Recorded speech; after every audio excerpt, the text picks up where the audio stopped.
నమస్కారం NS news కి స్వాగతం నా పేరు ఉషా ముందుగా ముఖ్యాంశాలు తిరుపతి జిల్లా శ్రీకాళహస్తి నియోజకవర్గం ఏర్పేడు మండలంలోని ఎంఈఓ కార్యాలయంలో వివిధ ప్రజా సంఘాల నాయకులు వివిధ గ్రామ ప్రజలు బడులు విలీనం చేయకూడదని డిమాండ్ చేశారు. మండలంలోని ముఖ్యంగా గోవిందవరం, చెన్నంపల్లి, కోబాక, ఎండి పుత్తూరు, మేర్లపాక, పల్లంపేట, పోతుమానుగుంట బడులను విలీనం చేయకూడదని, అన్ని గ్రామాల నుంచి స్కూళ్లను కొనసాగించాలని అన్ని గ్రామాల ప్రజలు డిమాండ్ చేశారు.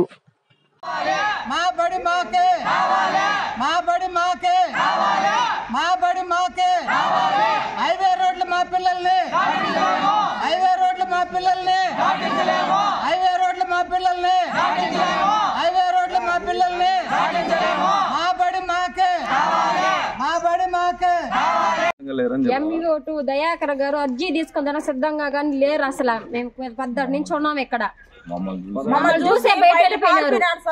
మేము ఒక్క అర్జీ తీసుకోవచ్చు, మా బిడ్డల గురించి కూడా ఆలోచించాలి కదా కొంచెం అన్నా. మేము ఎందుకు వచ్చింది అంత దూరం నుంచి ఇక్కడికే? అర్జీ తీసుకోలేరా దయాకర్ సార్ కూడా? ఇంకెందుకు ఇంకా ఉద్యోగాలు చూసుకునేదే? ఇప్పుడు మేడం లీవ్ లో ఉన్నది, మేడం లీవ్ లో ఉన్నప్పుడు ఉండే సార్ అన్న మమ్మల్ని మా బాధ్యతల గురించి పట్టించుకోవాలి కదా. మేమేమి పని పాట లేకుండా వచ్చినాం పేరెంట్సా? మా పిల్లకాయలకి ఎవరు రెస్పాన్స్? ఈరోజు ఏర్పేడు మండల ఎంఈఓ ఆఫీస్ దగ్గర ఏర్పేడు మండలానికి సంబంధించిన స్కూల్స్ ఏవైతే ఉన్నాయో మెడ్జ్లో భాగంగా పిల్లల తల్లిదండ్రులందరూ నిరసన కార్యక్రమం కోసం ఏర్పేడు మండలంలో ఎంఈఓ ఆఫీస్ దగ్గర రావడం జరిగింది. దీని మీద ఎంఈఓ గారు మెడికల్ లీవ్లో ఉన్నారు. ఎంఈఓ 2 గారు ఎవరైతే ఉన్నారో దయాకర్, ఈయన మేము రిక్వెస్ట్ ఇస్తే కూడా మా దగ్గర రిక్వెస్ట్ తీసుకోవడానికి కూడా ఆయన ఏదో అవమానంగా భావించినట్టున్నాడు. తల్లిదండ్రులని అవమానిస్తూ ఆయన మాకెదురుగానే నేను తీసుకోను అని చెప్పి వెళ్ళిపోవడం జరిగింది.